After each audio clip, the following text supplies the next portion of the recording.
Hi everybody, here we are on a rainy night here in Northern California. I'm Mitch from YouTube, Hard Intentions channel, and we also have hardintentions.com where we sell merchandise. We sell t-shirts, art, and stuff like that. So don't forget to check out hardintentions.com for some of our merchandise. And if you feel like putting that like button and that subscribe button, we have like 40% of our viewers are not subscribers. So if you're watching and you want to help us out, pushing that subscribe button is a big help to us. Thank you. We also have a Patreon account, and we have B-Bear. Is that Shelton, Swimmer, Steve, and we have Jacobson, and we have Jason, and Dan Mack. Dan Mack was our first Patreon donator, I guess you would call it, not a subscriber.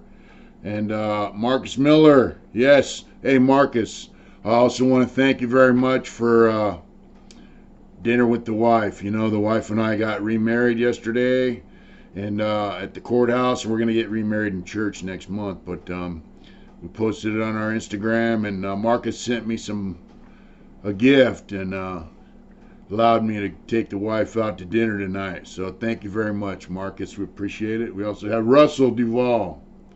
You're all Patreon donators, and I want to thank you guys all very much for your donations. It means a lot. It really does. It does mean an awful lot.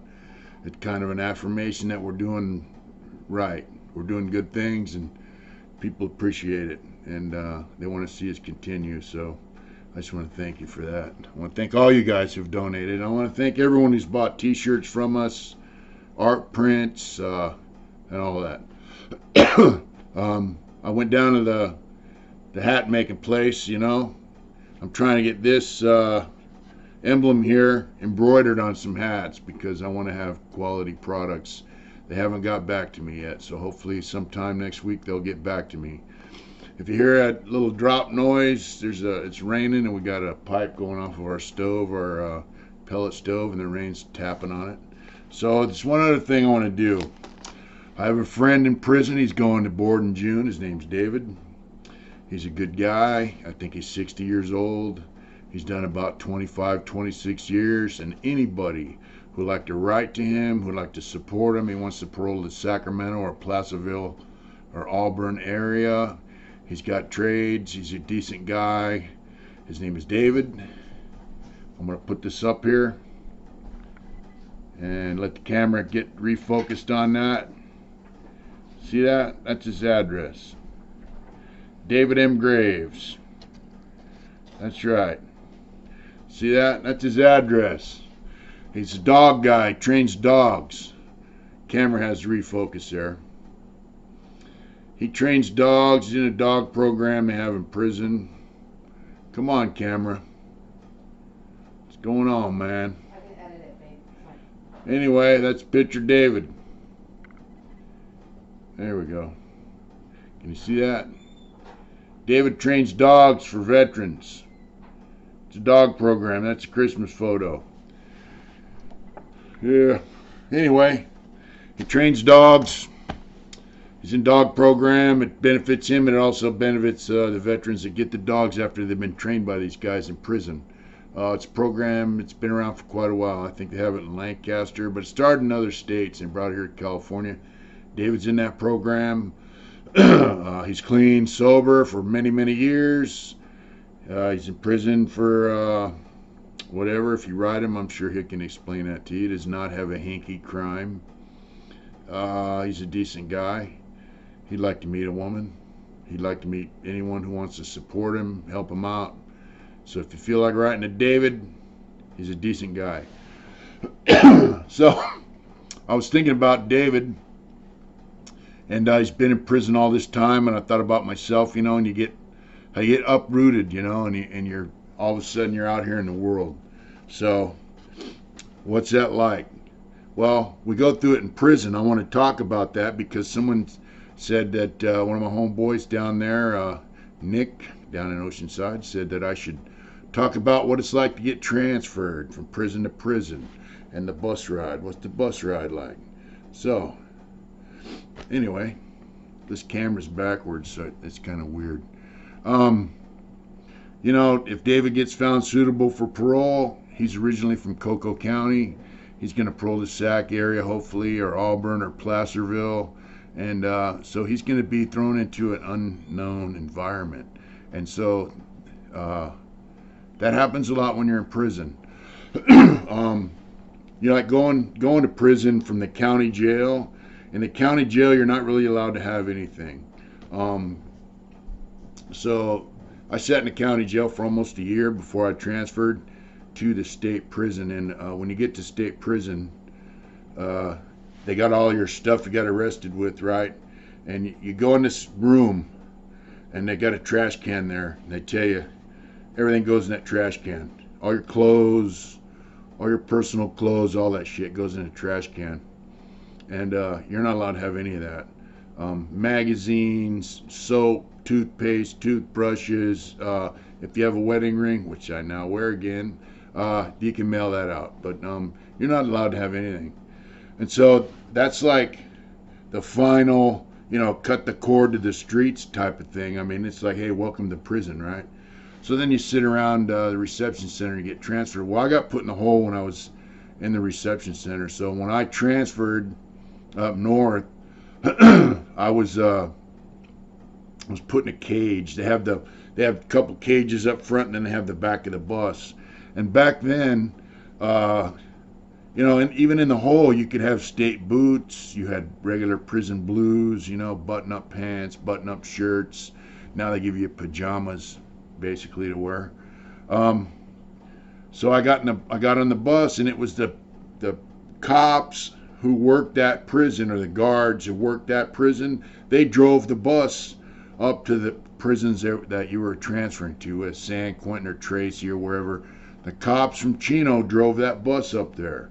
And I got put on the bus.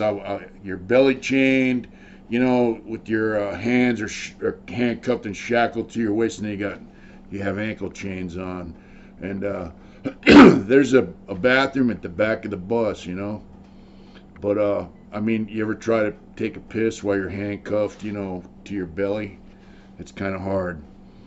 But anyway, I was sitting in a cage, you know, and there was a guy in right up front from me, I think. And so we're about halfway there, and I go, hey man, I got to take a piss. You know, I didn't know how far we're gonna go, if we're gonna get a stop and get a piss break or whatever. And so I told the guy up front, hey man, we almost there. What's up? You know, I got to take a leak. And he didn't answer me. You know, so I'm like, you know, screw it.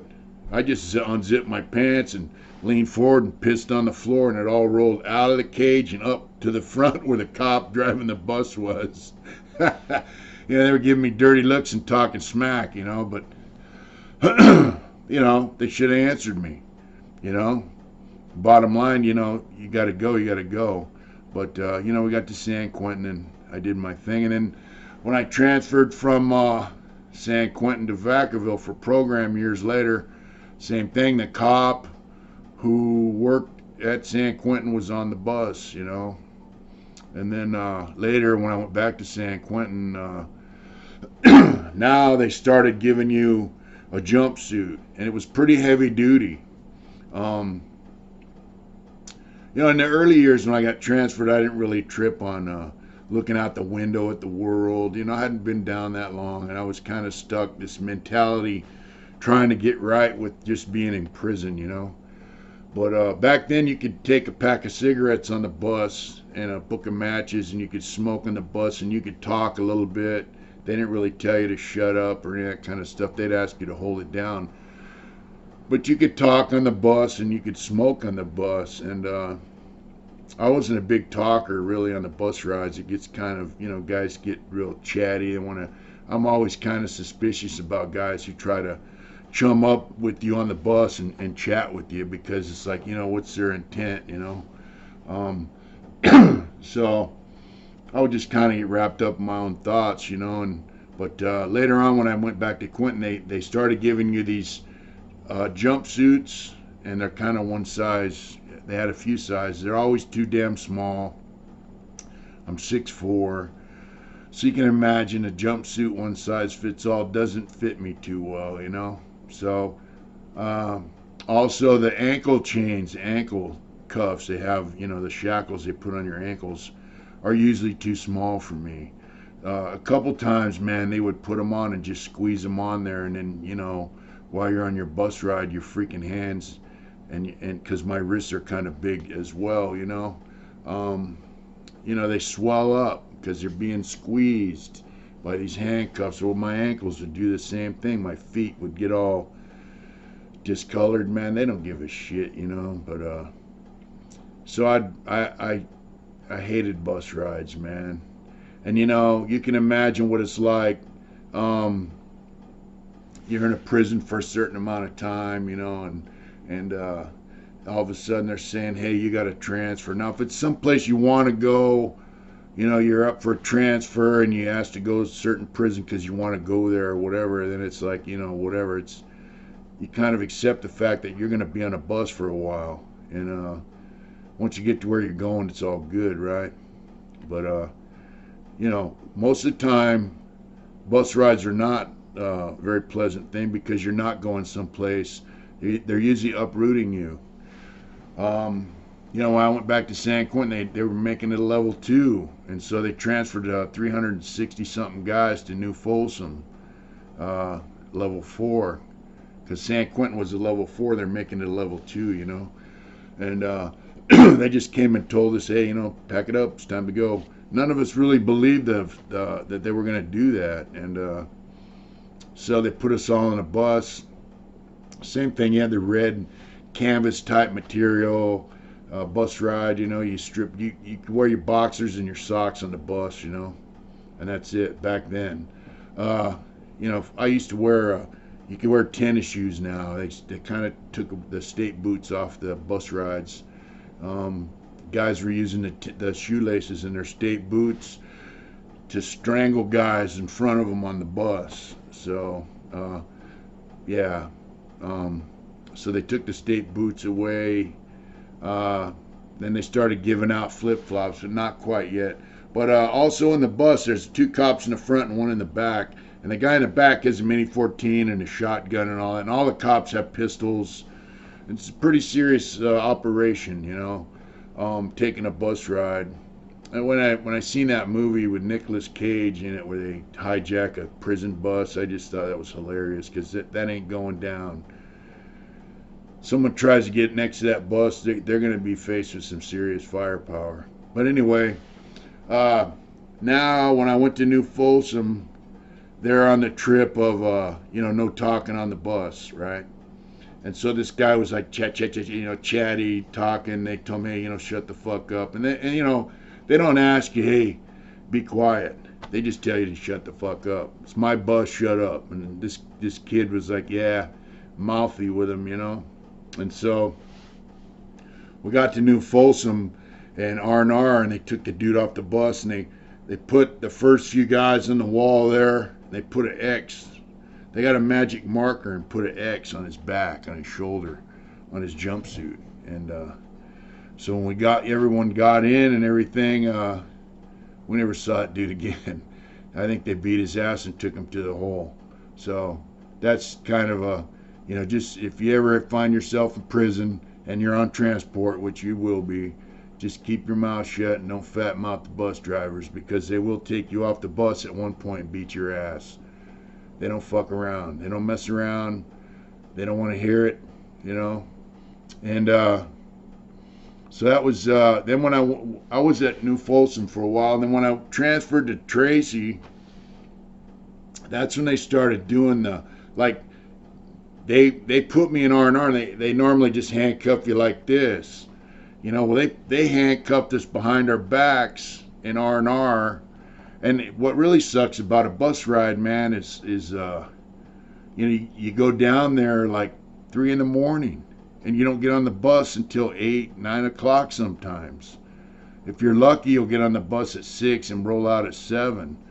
But we were down in R&R probably 2 in the morning at New Folsom. This chick handcuffed us, you know, with your hands like this only behind your back. And I was lifting weights. I had bigger shoulders, and man, after a while, I was just like, man, my shoulders just felt like they were being ripped out of socket. They hurt so bad. Finally I got her to come in and handcuff me in the front. The cop, the female cop in R&R. And what gets me about that, man, is that chick that worked R&R ended up getting caught messing around with one of her workers in R&R, an inmate. So I mean, yeah, that's a whole nother deal. Female staff that mess around with inmates, but they treat other inmates like crap to compensate with their co-workers, So anyway, that was a bus ride to Tracy. It wasn't too bad. It wasn't too long. It was not too far away. Now, I did go from Tracy to CMC for a Category X program. It's a 90-day observation, then you return to Tracy. And on that particular bus ride, now I'm starting to kind of look out the window and check out the landscape, and I would always trip on the vehicles a little bit, but I would trip on people's houses. We go by and see houses, I used to trip on that. And like when you go up out of Tracy, you go through Stockton area and all that kind of stuff. I would trip on the landscape and, the people, if you see any people, but we're on the freeway because we went to another prison. I think we went to San Quentin and we got on the freeway, but we're like going up 101 area, and I'll look out the window and check out the cars, and this truck pulled up by us, and there was a chick driving the truck, and there was another chick in the passenger seat, and they're kind of talking back and forth, and I'm looking out the window. They can't see in the bus, but they know it's a prison bus, And so the passenger, she pulled her shirt up and leaned over, and she's yelling. Of course, we can't, and they're, hey, so they flashed the bus as we drove by. That was kind of funny, But, yeah.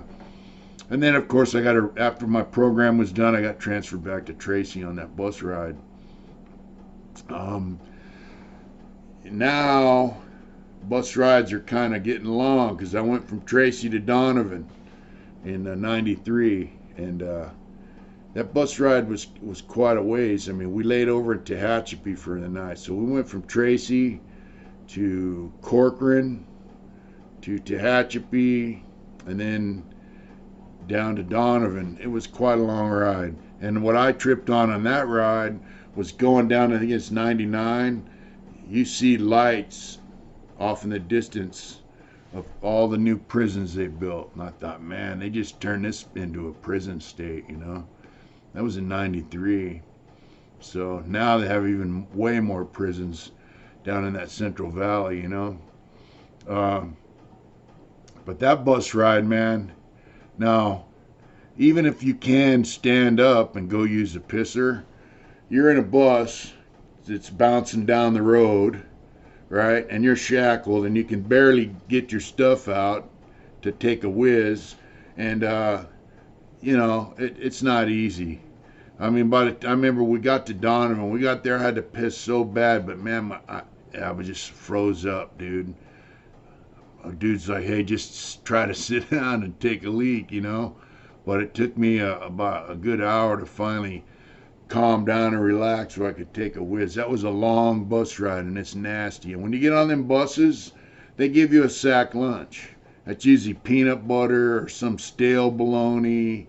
So, and you're not drinking on that bus. So you drink the water on that bus, you got some nerve. You got some balls, because the water's in, it's a water tank in a bus, and it's, it's nasty. So you're not drinking any water. When you leave, you drink, and you get on the bus, and then when you get to where you're going, you could drink, out of the fountains in R&R, but you're not drinking any water on that bus. And you got a rotten ass lunch. Best thing in that lunch usually is the apple, right? If you're lucky, if it's not all soft and mushy. So you're not eating much and you're not drinking, and they plug you up with peanut butter usually nowadays. So, yeah. Now, when I went to Corcoran in 96, that's when they started the funny business. was paper jumpsuits. Yeah, so you can wear your boxers. You can't wear your socks. You can't wear nothing. You get on that bus. They give you a paper jumpsuit. It's see-through. It's like this paper mesh, kind of weird. It's weird. It's like spun paper, So you got this really light. Yeah, no t-shirt. I don't know if I could wear a t-shirt or not. Maybe you could wear a t-shirt and your boxers. They give you an R&R. When you go to R&R, they strip you out of all your shit and they give you stuff in R&R to wear on the bus. So here you are with this paper jumpsuit, right? And they tear. I mean, once again, I'm a big dude, so the crotch always tears out. It's just a shitty experience. And now you got to remember, like my trip to Corcoran from Donovan. I've been in Donovan for about 3.5 years, working as a plumber. I had my music, right, which meant I had a decent radio set up. All my books, you collect CDs, all that, right? So when you go to transfer, you can only take the stuff with you that's on your property. You're allowed to have 10 CDs or tapes. You're allowed to have 10 books, right? Magazines count as books. You're really limited to what you can have. And now I got a bunch of art supplies I've been saving, collecting, using. No hobby in Corcoran, so all that stuff had to go home. I had a TV that worked on a remote control, and you're not allowed to have remote controls in Corcoran, actually anywhere in CDC. So I sent my TV home. All that stuff has to go home. You're basically being yanked out of your spot where you're comfortable and sent to another spot where you're going to have to figure out how to live and get comfortable there and then get bounced somewhere else. So that's how it works, I mean, just imagine being in your apartment or your house where you live and then, the landlord tells you, hey, I want you out of here in a week or tomorrow or, 5 days to move and take your shit with you. I mean, it's even worse than that because, you lose half your property when you transfer, It's, so the ride to Corcoran, we laid over at Delano and I got to spend the night in the hole, layover, and then the next day we went to Corcoran. And, the hole in Delano was pretty loud. It's a reception center at the time. But then I took a bus ride from there over to Lancaster, same thing, paper jumpsuit, it just, prison just got standardized, man, and it's all about, security. Everything's in the name of security. They don't want you to have anything. They don't want to, and what it is, like, one prison will allow you to have certain type of radio, and the other prison doesn't allow it. So when you go there, they say you can't have this radio here, or you can't have that here, So now you're allowed to have a Discman or a Walkman type radio, and that's it. No radios with speakers. All the TVs now come with no speakers, so everything's on earbuds or headphones, which kind of sucks. They standardize everything, and you're allowed to have 6 cubic feet of property. So when you go to R&R, like when I went to R&R in Corcoran, they got this countertop and they got a 6 cubic foot box built into the countertop. So everything that fits in that box you can take with you. They'll put all your shit in that 6 cubic foot box and then pack it into boxes and off, and that's what you're allowed to have on the bus. They don't want you to have boxes in your cell. And like if you go to R&R with all your stuff in a box, they'll take it out of that box and, like I said, cork it. It goes into the 6 cubic foot box, and then they pack it in other boxes. And there's a lot of reasons for that. Cockroaches live in cardboard boxes, but if you can imagine all the funny stuff that you can make out of cardboard, that's the reason they don't like it. It transfer cardboard from one prison to the next. People hide shit in there, syringes and God knows what else, right? Yeah. You can imagine that. So anyway, You're allowed 6 cubic feet of property. If you have more than that, you're either going to send it home at your expense, or they're going to take it and throw it away, or keep it, or whatever the hell they do with it. Give it to their R&R workers, you know. Yeah, R&R is reception and release, by the way, for those of you who don't know. Everything that comes into that prison goes through R&R. Everything that leaves that prison goes through R&R. Any mail, packages, or people. So that's R&R, and they kind of dictate what goes on as far as what comes into that prison. So, and like I said, some R&Rs are cool, you know. Some aren't. Some of them will treat you pretty bad, and some of them won't. You know, some of them guys that work in R&R, they just want to process you through and get you to your housing units. Other ones, they want to just, you know, I've been to R&R sometimes where you sit down there for hours. I mean, like 8 hours, 10 hours before you get to where you're going, or before you get on a bus. You know, and if you're driving up, you sit there. You've already been on the bus for a couple days, and then you got to sit in R&R for 8 or 10 hours before you move on to a cell on Fish Row or whatever. It's nerve-wracking, you know. It's just, it tries your patience. So, transfers suck, you know. Homeboy asked me, you know, talk about, you know, what it was like to see the things that you saw on the bus, and really, staring out the window of a bus, that's got bars on it and screen over the inside of the window, it's kind of difficult to see out the windows, you know, because you have expanded metal inside that you can't see from the outside, and then there's bars, so it's hard to see out the window, and so I would just kind of get into my own head, you know, my own thoughts. You know, I'd think about, you know, what kind of program I was going to, what I was going to, you know, what kind of jobs they had.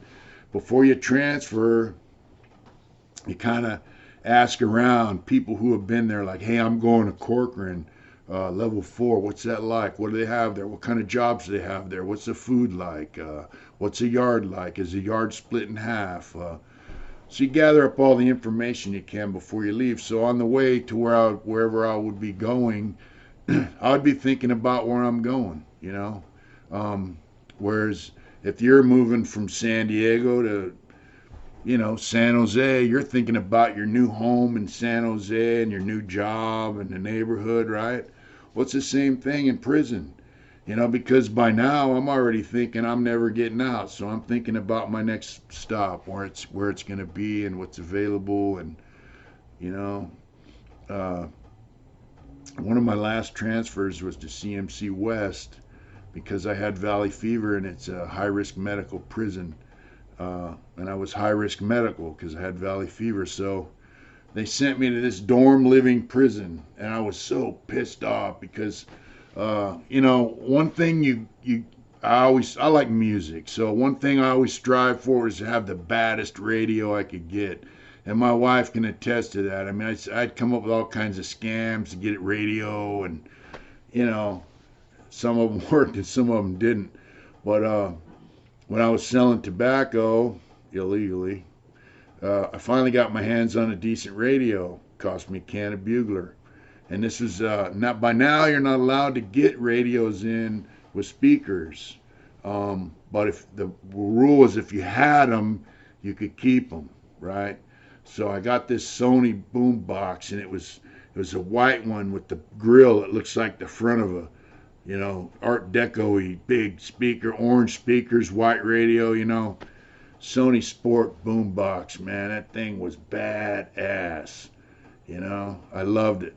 Loudest radio in the yard, but it sounded really, and it's not just that it's loud, it's just that it was good sounding, good radio. It was just a good radio. So they told me, hey, you're going to CMC. Well, it's a dorm. I mean, it's headphones only. And, you know, they had some guys there when I got there with radios with speakers, but, I mean, it's a super QT. I mean, they use headphones on them. You know, before I split, I sold that radio for $350 cash, because they had a hobby program at CMC West, and I used that money to get my art supplies when I got there. So I traded a nice radio for art supplies, basically. But so that's the kind of things that you lose, and going to a dorm, that was just terrible. I could talk about that later on if you guys would like. But that's the kind of deal that, you lose stuff when you transfer. And it's like telling you, hey, man, that 70-inch whatever TV you just bought last month, you can't have it in this new apartment you're moving into. We don't want you to have that for some bullshit reason. A reason that I make up. I'm your landlord telling you that thing draws too much electricity and it's too bright and I don't want the neighbors to see it through the window and blah, blah, blah, blah, blah. Totally unacceptable reasons, but I don't want you to have that TV. It's the same thing in prison.